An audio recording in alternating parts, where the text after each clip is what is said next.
Avec 3 nuls, une défaite, les éperviers du Togo se retrouvent à la 4e place dans le groupe B, comptant pour les éliminatoires mondiales 2026. Mais au-delà du mondial de 2026, le Togo a déjà raté 3 CAN, ce qui n'a pas manqué de pousser l'international Emmanuel Adebayor, qui était monté au créneau ces derniers temps sur les réseaux sociaux, en réglant les comptes un peu à tout le monde, à la fois le public sportif, les dirigeants de la fédération, ses coéquipiers, etc. Mais avant même de voir ce pourquoi les éperviers n'arrivent plus à gagner depuis un bon moment, nous allons d'abord, quand même dans un premier temps, nous interroger sur les dernières sorties d'Adebayor avant de traiter la question même de façon holistique. Et pour en parler, j'ai ici au plateau Monsieur Aimé Ekpe, qui est le directeur du journal sportif L'Équipe. Il est également le directeur de la Maison de la Presse. Il est encore le correspondant sportif de la chaîne BBC. Monsieur Aimé Ekpe, bonsoir. Oui, bonsoir. Eh bien, c'est un plaisir pour nous de vous retrouver ici au plateau. Et très rapidement, on commence avec Emmanuel Adebayor. Vous avez certainement suivi les dernières sorties d'Emmanuel Adebayor ces derniers temps qui ont beaucoup fait jaser sur les réseaux sociaux. Et apparemment, il n'en a même pas encore fini parce que c'est quasi quotidien maintenant, c'est sorti sur les réseaux sociaux, déjà même dans la forme. Qu'est-ce que ça vous inspire, le grand déballage que Emmanuel Adebayor essaie de faire ces temps-ci? Vous avez dit que c'est du déballage. Et donc, ça, il faut le prendre comme tel. Adebayor, il reste lui, Adebayor. C'est pas autre chose que lui. Et lui, c'est ça, Adebayor. C'est-à-dire que, à un moment donné, il estime que il doit faire certains déballages, peut-être pour lui, arranger ou participer à arranger les choses. Maintenant, est-ce que c'est ce qui est fait? C'est la grande interrogation. Adebayor, comme je l'ai dit, reste lui-même et il estime que, comme il a toujours dit, on lui manque de respect. Voilà, c'est l'expression qu'il utilise le plus souvent pour dire que il est le meilleur au Togo, il est la star au Togo. Je crois qu'à un moment donné, il oublie aussi que le temps passé ne revient plus. Malheureusement, le temps passé ne revient plus. Oui, il a été un très grand joueur pour le Togo et pour l'Afrique. Il a été Ballon d'Or africain en 2008. On lui reconnaît tout cela. Il a joué dans des très grands clubs, comme le meilleur club du monde, le Real Madrid, où il avait été prêté 6 mois durant une saison donnée. Oui, il a été, disons, le joueur togolais qui a le plus fait carrière dans les grands clubs. Mais est-ce que vous pensez que le Togo le valorise autant à sa juste valeur? Parce qu'apparemment, c'est de ça qu'il est question pour lui. Il se sent très frustré parce qu'il estime que le pays ne le valorise pas autant. Oui, c'est ce qu'il dit et c'est ce qui transparaît à travers toutes ces sorties médiatiques, en fait. Bon, sur les réseaux sociaux. Mais je crois qu'il aurait dû peut-être le faire ailleurs ou bien moins sur les réseaux sociaux, mais parce que c'est vrai que on aurait dû l'utiliser autrement, mais est-ce qu'il offre aussi l'opportunité ou l'occasion pour qu'il soit utilisé de cette manière? C'est aussi la grande question. Il ne connaît pas trop ses relations avec la fédération. Il sait que il y a des bruits. Il y a des bruits. Il est aussi bien avec. Oui, il y a des bruits avec le président de la fédération. Il y a des bruits avec le staff technique. Il a eu des bruits avec Madame le ministre. Oui. Bon. Et à chaque fois, il pense que c'est lui qui a raison, ou plutôt qu'il a incompris. Voilà, je crois qu'il faudra prendre la chose de cette manière philosophique et dire, oui, est-ce qu'il n'est pas temps pour qu'on l'écoute, pour qu'on l'appelle? Justement, pour qu'on l'appelle, pour qu'on l'écoute. Et la question, c'est de savoir, est-ce que vous pensez que l'association de quelqu'un comme Adebayor au staff technique et tout ce que nous connaissons peut apporter un grand plus pour les éperviers? Je ne sais pas comment il va être utilisé. Parce que ça, il y a déjà un poste de manager qui est occupé par Serge Akapo. Il y a déjà un poste de sélectionneur adjoint qui est occupé par Koubadia Kader. Et je ne sais pas comment on va pouvoir l'utiliser. Peut-être conseiller du président. Mais dans le staff, je ne sais pas quel rôle il peut réellement jouer. Bon, lui-même, il a l'habitude de dire qu'il ne cherche pas à être le sélectionneur du Togo, mais est-ce que vous le voyez bien comme étant un sélectionneur? Non, mais est-ce qu'il a fait la formation pour être sélectionneur? Il y a des conditions à remplir. Il faut avoir les diplômes. Diplôme d'entraîneur, bien entendu. Il ne parle pas d'aller à l'école non. Pour être entraîneur, il faut faire une formation qui aboutit à des diplômes, n'est-ce pas? Et naturellement, c'est sur le CV qu'on recrute. Et je ne pense pas que il ait atteint ce niveau-là. Bon, maintenant, est-ce qu'il pouvait jouer le rôle de manager? C'est possible. C'est possible qu'il joue ce rôle qui est aujourd'hui dévolu à Serge Akako, qui avec qui il a également des brouilles.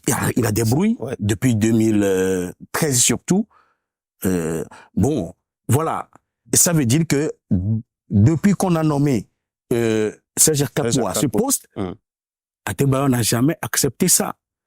Bon, il dit que, enfin, ses critiques envers Serge Akako, c'est que le manager doit être sur place. Oui, que Serge Akako se trouve en France. Que Serge Akako se trouve en France, il travaille.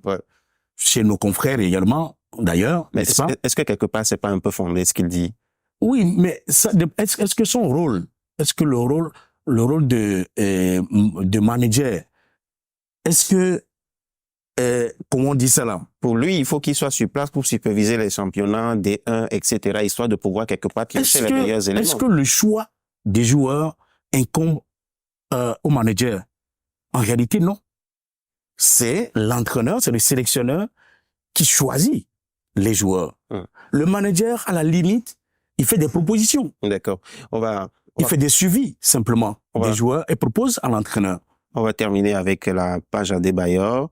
Je voudrais savoir, est-ce que cette façon de sortir ces derniers temps n'est peut-être pas en train de casser un peu le mythe Emmanuel Adebayor? Oui, c'est ce que, malheureusement, moi-même, je pense, parce que, étant une grande star du football, il pouvait également observer des droits de réserve par rapport à certaines sorties. Parce que ces derniers temps, vous l'avez dit, c'est quasi quotidien où il est en train de régler certains comptes. C'est ce que nous constatons.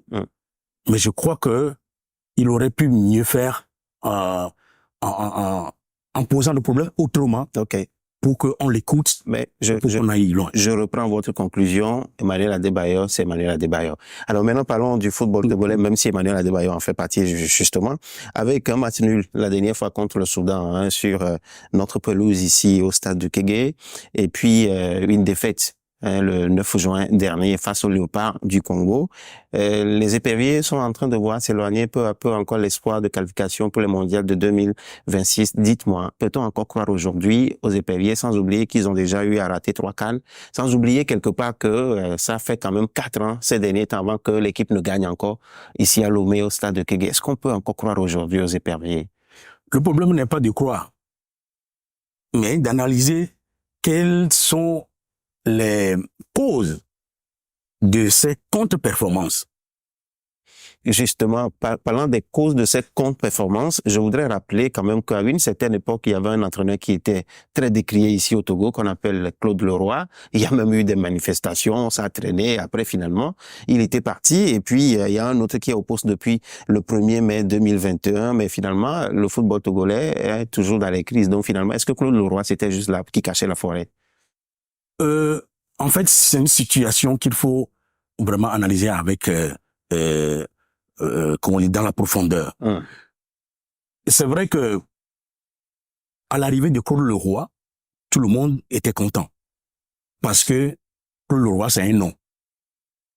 C'est un nom qui sort. Le sorcier blanc, comme on l'appelait. Oui, il se fait appeler sorcier blanc.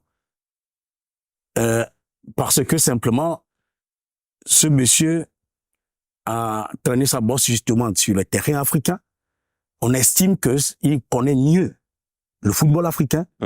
Et c'est pour cela que, en 2016, n'est-ce pas, quand il arrivait au Togo, tout le monde était quasi content que ce soit, disons, Claude Leroy qui soit recruté pour le football togolais. Le problème, ce qu'on n'avait pas su à temps, c'était que, en fait, Claude Leroy prenait de l'âge. Et à un moment donné, eh bien, il n'avait plus actualisé, si vous voulez, ses connaissances à la matière. Un has-been, comme on dit souvent chez les Anglais. Un has-been, c'est ce qu'utilisent les jeunes aujourd'hui. c'est comme on dira de moi également que je suis un has-been parce que, oui, j'ai commencé depuis. Comme vous avez dit tout à l'heure à Adebayor que le temps passé ne revient plus. Tout à fait. Alors donc, il n'avait pas su actualiser ses connaissances. Et maintenant, en arrivant au Togo, en 2016, il y avait déjà un problème. Le Togo avait, disons, un problème d'effectif. Mais on croyait que tout reposait sur le recrutement d'un grand entraîneur, d'un grand sélectionneur. Soit dit en passant, c'est, disons, il était arrivé à un moment où même la fédération même ne savait même pas. Oui, parce que recruté directement par la présidente de la République. Tout à fait.